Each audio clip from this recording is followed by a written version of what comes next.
homie. What's up, strongest men, women, and children from blocks all around the world? I am my blog's strongest man, and today we're going to continue what you've come to become very accustomed to on this channel, which is in-depth athlete by athlete, event by event analysis for not only World's Strongest Man, but most of the contests or all of the contests that I cover. So this is just my jam. This is what we're going to do. So World's Strongest Man 2022, you're looking at a picture of all 30 athletes, and we've already gone through how I think they rank against each other in the first event of the qualifiers, the loading race, and we're going to go into event number 2 of the qualifiers of the heats today, and that is the deadlift ladder. So let's see, based on the last 3 to 3.5 years of experience at contests, where I think these guys rank against each other. And then, of course, you have guys like Gregor Zemansky, who hasn't competed since 2017, so I would take the last 3 of his years that he competed, for example, and maybe like ding him a little bit for being out of practice, so to speak, but we'll see how they rank. So we're going to start off at the top of the list and work our way down. A deadlift ladder is what I call in my algorithm deadlift for time. Not everybody has that in their experience, so for some of them I went deadlift for reps instead, and we'll see. So at the top of the list we have Martins Licis, who did deadlift for reps at World's Strongest Man 2019 and the 2020 Arnold USA. His ranking overall 92.02, an incredible ranking there. And, if we went to more years, we might find a deadlift ladder for him. But again, I try not to go too far back in the past because it's not a fair comparison of where guys are today and their ability. Kimmo Jordik is deadlift for reps at the Magnus Vera Magnusson Strongman Classic, did very well there. That was a lighter deadlift, so I will throw in that caveat, but he is a very strong deadlifter, an 83.57 rating for him. Adam Bishop comes in third with a 77.9 rating. He did do what I call deadlift for time, which would be a ladder type event, World's Ultimate Strongman Strength Island, and then he had deadlift for reps at a variety of places. 2 different years of Europe's Strongest Man, several different years of Britain's Strongest Man, as you can see, and 2019, 20, and 21 World's Strongest Man. Adam Bishop, known for his deadlifting, and did very well at Worlds. So actually, his overall ranking brought down by other contests that are lesser than World's Strongest Man, 77.9. He has a 92.5 ranking at World's Strongest Man. So we may have to give him a little extra credit when we do the groups to compensate for the fact that it looks like he really gets up for World's Strongest Man here. Then we have Manuel Angulo, who did deadlift for time at Masters Worlds, which would be official strongman games last year. Did very well there with an 85.29 rating, of course. So, of course, we equilibrated for not being world level. OSG for almost everybody is world level, but for guys that could qualify to go to the Giants Live, it's one step down from world level, right? So I gave him a 76.76 rating there. Nedzman Beskovich, known for his deadlifting. I had deadlift for reps for him at the Arnold Europe 2019 and Arnold UK 2021. His rating 74.15. As we work our way down the list, we're still talking about monster deadlifters. Gabriel Pena, 73.42 rating for him. So he won it at the 2020 Arnold Amateur Strongman World Championships, and then at World's Strongest Man 2020, an 80th percentile there in his grouping, and then the Giants Live World Tour Finals, a 95, so that would have been a share for first place, 9.5 points each. So an incredible deadlifter, Gabriel Pena. And so next on our list, we have Konstantin Janasha, who we actually saw do this event very recently at 2022 Europe's Strongest Man and win the event there, so positioned very well to do here because he's very recently done very well at a very similar event. He also had deadlift for time at WUS Strength Island, where he had an 80th percentile there, and then deadlift for reps he's done at 2019 Europe's and 2 different years of World's Strongest Man, where he did very well in both places. A 72.69 deadlifter rating for Konstantin. Right behind him is Brian Shaw, the 4-time World's Strongest Man, with a 72.56 rating. He did deadlift for reps at 2019, 20, and 21 World's Strongest Man, doing very well at all of them, but a decline as time goes there. You can see 21 was the worst, 2020 was the second best, and 2019 was the best that he did, so declining a bit over time, perhaps injury causing these things, but I don't know. We'll see if that pattern continues or if he turns it around. Bobby Thompson is next on the list with a 70.23 rating. Bobby, again, these are a lot of guys that we've come down from the top rating who are still considered among the most elite top deadlifters in the world, and Bobby's one of them. So deadlift for time he did at the Mammoth Strength Challenge, and he won it there. That was 2021. He did it at WUS Strength Island and won it there. And then deadlift for reps, he has in a variety of different areas. So if we took just deadlift for time, Bobby could be considered the winner. Like he wins it every time he does it, at least in recent times. Alexei Novikov comes in next with a 68.10 rating. He did this event at 2022 Europe's Strongest Man, 76.67 there, so 85 points is what that was. So he probably shared 8.5 points with somebody else, very, very close to the top there. And then he has deadlift for reps at a lot of different contests. 21 Europe's, 21 World's Strongest Man, the Arnold Europe, Arnold USA, Arnold UK in various years, Giants Live, Strongman Classic, the Arnold South America. So a lot of data for Alexei Novikov. Then you have Trey Mitchell. Again, we're still talking about the best deadlifters in the world here. So this is going to be tough depending on who they put in which groups. Trey Mitchell with a 67.51 rating on deadlift if you take deadlift for time and deadlift for reps kind of combined. Deadlift for reps, he's a little better than he is on a timed event. So if you look at deadlift for time, he's a 40 rating. He did that at the Mammoth Strength Challenge, but again, that's one contest, so it may not be indicative of what he can do. The deadlift for reps in his case. So when I do predictions, I have to take these little caveats into consideration, right? So like if I say, well, this is a deadlift ladder and that was a deadlift ladder and he's a 40 rating, so he'll be near the bottom. You can't really do that when he has so many contests where he did deadlift for reps and did this well at all of them. You have to really take that into consideration. Mammoth Strength Challenge was on a dirt floor also, so like lots of things come into play here. Ivar Schmuckstell is rated 60.63. His deadlift for time, if you look just at that and not at the deadlift for reps, he's a 50.69, so he does a little bit better for reps than he does on time deadlift, but we'll see how that translates over.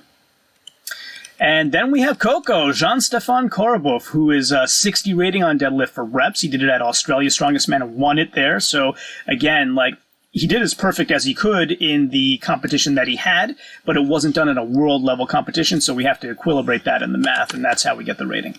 Mark Felix, also considered a good deadlifter for reps, 58.04 rating for him, and his timed deadlift is actually considerably better. So he actually did this at OSG 2019 and was 90th percentile there, so equilibrating for world rating, it's 81.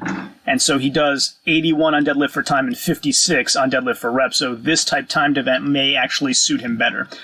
Granted, it's 3 years later, but I don't see him severely diminished in this area at all. And as you see, Mark has more contests than almost anybody else here. Oh, and then we had it here as a master. He did it at OSG and a 97 rating there. So amazing. Mark is going to do well.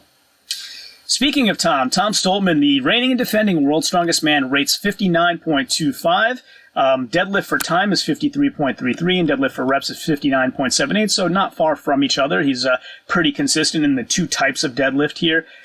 He did deadlift for time at World's Ultimate Strongman Strength Island last year, so that's our data point for him. Then we have Rob Kearney, who rates 58.21, so he did this type event at the same 2021 WUS Strength Island, and then he did deadlift for reps at a variety of different contests, the 2019 North American Open, 2022 this year's Forza Bruta, 2019 World's Strongest Man, so some good data points. That one he did very well at, scoring an 80 there. And the Arnold USA, so some good data for Rob. Kelvin de Ruyter comes in with a rating of 57.02, so let me place my cell highlight there. 57.02, so he did this at 2022 Europe's Strongest Man and did not do well at all. Very low rating for him there. He also did it at SCL World Finals and did a little bit better there. So that was last year's World Finals. That was near the end of the year. And Kelvin, I think, at this point, is just starting to get into the Giants Live scene and has a bit to prove in transitioning over from SCL, where he dominated, did very, very well in lots of contests, to, maybe the different weights or formats of Giants Live competitions. We then have Kevin Ferris, who rates 49.94, and he has just all deadlift for reps from what I can find, at least in the last 3 or 4 years. And we move on to Evan Singleton, who's 49.43. Evan is a little tricky because if you take his compilation of deadlifting over the last few years, it tells you one story. But if you look at his deadlift in the last year alone, it tells you a different story. He's improved dramatically, so this may be a little bit difficult set of numbers to predict by. Moving down the list, we have Gabriel Rayom with a 44.12 rating, and he did deadlift for reps at Canada's Strongest Man last year.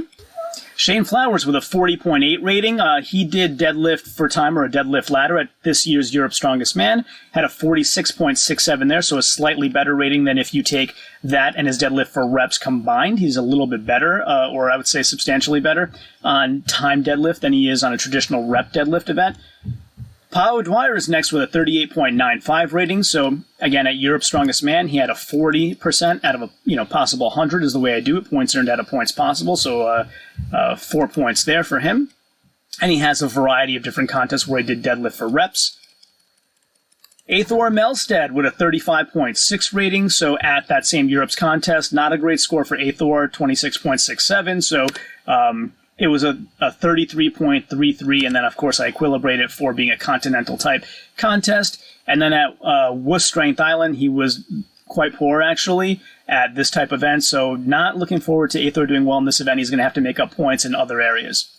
Luke Stoltman with a 34.37 rating. He's getting slightly better and better with deadlift as time goes, but here at Europe's Strongest Man, he was a 53.33, which is respectable, right? That's kind of a little bit better than average. He's not considered a below-average deadlifter anymore, and or at least I don't consider him that way, and that's where I think he would rate there. But again, if you take the last few years compiled, it lowers his rating a bit, and hopefully he's on the upswing, and this average will continue to get better and better over time.